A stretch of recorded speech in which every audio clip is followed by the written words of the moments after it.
Depuis des décennies, l'univers Disney s'est construit sur la terre ferme. Des films, des parcs, des personnages, des musiques qui accompagnent des générations entières. Et puis un jour, l'idée est apparue. Pourquoi ne pas ouvrir l'horizon vers le large, vers une promesse de voyage où l'on quitte le réel et on touche à la magie? Ça s'est passé un 30 juillet 1998. Ça s'est passé en... Disney dans l'histoire. Nicolas Descamps, Corinne Yernaud, sur DLRP.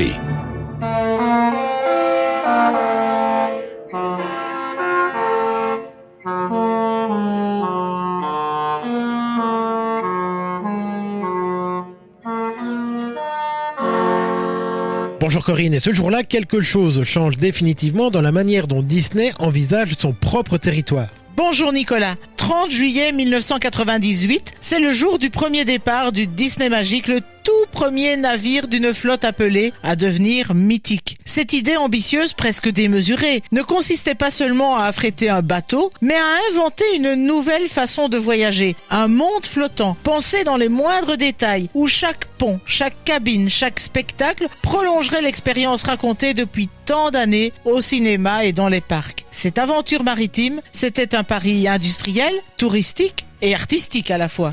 Et derrière ce lancement, c'est bien plus qu'un simple bateau de croisière dont il s'agit. Tout à fait, c'est à la naissance de la Disney Cruise Line que l'on assiste, c'est-à-dire l'entrée officielle de Disney dans le monde du tourisme maritime haut de gamme, familial et immersif. Alors, avant même sa mise à l'eau, il y a toute une préhistoire à cette aventure maritime. Tout commence au milieu des années 80. 1985, Disney ne possède encore aucun navire. L'entreprise choisit donc de s'associer à une jeune compagnie, Premier Cruises, afin de proposer des croisières où les passagers peuvent rencontrer les personnages Disney, et cela combiné à des séjours au Walt Disney World Resort. Le partenariat fonctionne sur un principe simple. Disney apporte la magie, Premier Cruises fournit les bateaux, les célèbres Big Red Boat. Et pendant près de 10 ans, cette formule rencontre un véritable succès auprès des familles. Alors, ces petites formules, c'est peut-être sympa, mais Disney veut aller beaucoup plus loin. Exactement. En 1988, lorsque Walt Disney Company rachète la Ruther Company, qui possède notamment le mythique paquebot Queen Mary, il songe au projet ambitieux de créer, en Californie, un parc accompagné d'un véritable port de croisière. Finalement, le projet est abandonné. Mais l'idée de la mer est bien présente. Et en soi, c'est une idée qui cherche encore à prendre forme. Le déclic arrive au début des années 90. En 1993, Premier Cruises annonce qu'elle va aussi collaborer avec Warner Bros. Et proposer des séjours liés à Universal Studios Florida. Pour Disney, c'est un signal d'alerte. La magie Disney ne peut plus dépendre d'un partenaire qui travaille aussi avec des concurrents directs. Et donc c'est là que naît l'idée d'une compagnie totalement indépendante. C'est cela, et en 1994, la presse révèle que la Walt Disney Travel Company étudie la création de sa propre flotte avec des concepts de navires déjà en développement en Europe du Nord. Alors voilà, ça y est, le rêve commence. À partir de ce moment-là, Disney invente sa manière de naviguer qui conduit 4 ans plus tard à l'inauguration du premier navire, le Disney Magic. Construit dans un chantier naval italien, c'est un navire impressionnant pour l'époque, pensé spécifiquement pour les familles. Là où les croisières traditionnelles séparaient souvent les générations, des casinos pour les adultes, des activités limitées pour les enfants, Disney imagine un espace où chacun trouve sa place tout en partageant une aventure commune. Autrement dit, ce n'est pas seulement un bateau, c'est un parc à thème flottant. Exactement, mais avec une subtilité. Il ne s'agit pas de reproduire un parc sur la mer. Le Disney Magic adopte une esthétique inspirée des grands paquebots transatlantiques classiques, avec des lignes élégantes, des couleurs sobres, presque nostalgiques. L'idée est de mêler le prestige des croisières d'autrefois à la narration Disney. À l'intérieur, on trouve déjà ce qui fera la signature de la compagnie. Des spectacles de niveau Broadway, des restaurants thématiques où l'on change de décor chaque soir, des clubs pour enfants encadrés par des animateurs formés et bien sûr, la présence discrète mais constante des personnages Disney. Et justement, cette présence des personnages, elle change tout. Mais oui, parce qu'elle transforme la croisière en une histoire vécue. Les enfants ne croisent pas seulement une mascotte, ils rencontrent un héros. Et les adultes, eux, redécouvrent une forme d'émerveillement très différente de celle d'un parc plus lente, plus contemplative, presque plus intime.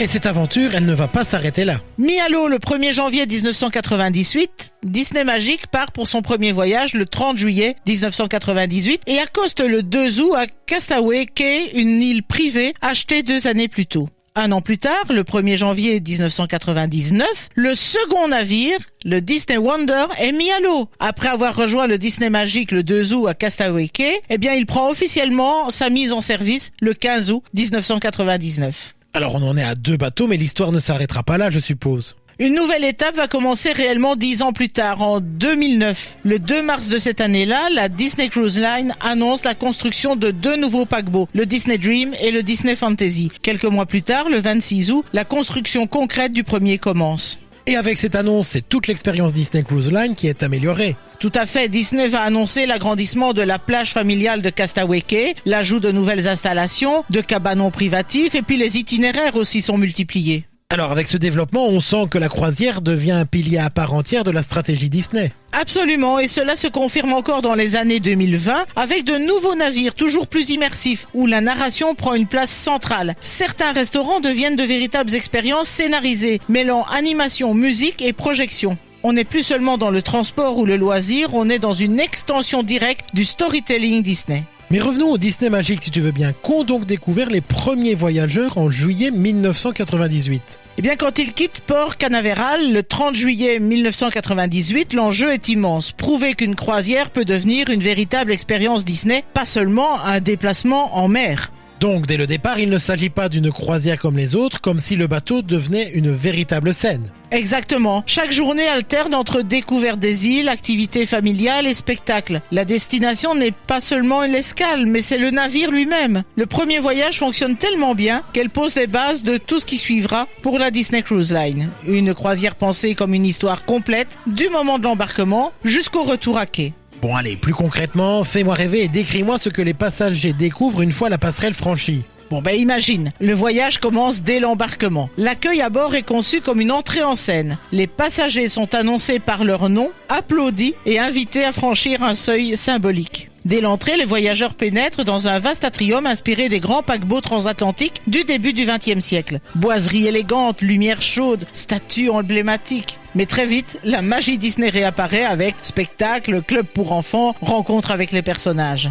Et avec toutes ces petites festivités, une restauration choisie, je suppose. Disney a même repensé la façon de dîner en mer. Sur le Disney Magic, les passagers ne mangent pas toujours au même endroit. Ils changent de restaurant chaque soir selon un système de rotation. Mais ils gardent les mêmes serveurs qui apprennent à connaître la famille au fil des jours. C'est une idée simple, mais très forte émotionnellement. On a l'impression que le voyage crée une relation humaine, presque une petite communauté. Et donc, chaque restaurant raconte une histoire différente. C'est cela. L'un évoque l'animation classique de Disney, un autre l'élégance européenne, un troisième l'univers marin. Le décor, la musique, la lumière, tout participe à une narration. Dîner devient alors un moment de spectacle et pas seulement un repas. Les enfants ouvrent de grands yeux, les adultes se laissent surprendre et la soirée continue souvent par un spectacle ou une promenade sur le pont face à l'océan. Comme si, pour la première fois, l'océan devenait lui aussi un territoire Disney et dès ce premier départ, la magie avait trouvé son cap. Et depuis, les destinations ont varié. Les Caraïbes restent une destination phare avec leurs eaux turquoises et leurs escales ensoleillées. Mais la flotte explore aussi l'Europe du Nord, la Méditerranée, l'Alaska. Une promesse d'évasion qui, depuis ce 30 juillet 1998, continue de tracer sa route sur toutes les mers du monde. Merci Corinne de nous avoir fait voyager sur l'océan devenu lui aussi un décor Disney. Je vous rappelle quant à vous que vous pouvez retrouver cet épisode ainsi que tous les autres sur notre radio, sur dlrp.fr et en vous abonnant à notre podcast sur votre plateforme favorite. En tout cas, ça s'est passé un 30 juillet 1998. À bientôt Corinne. À bientôt Nicolas. Rendez-vous samedi prochain pour un nouvel épisode de Ça s'est passé sur DLRP.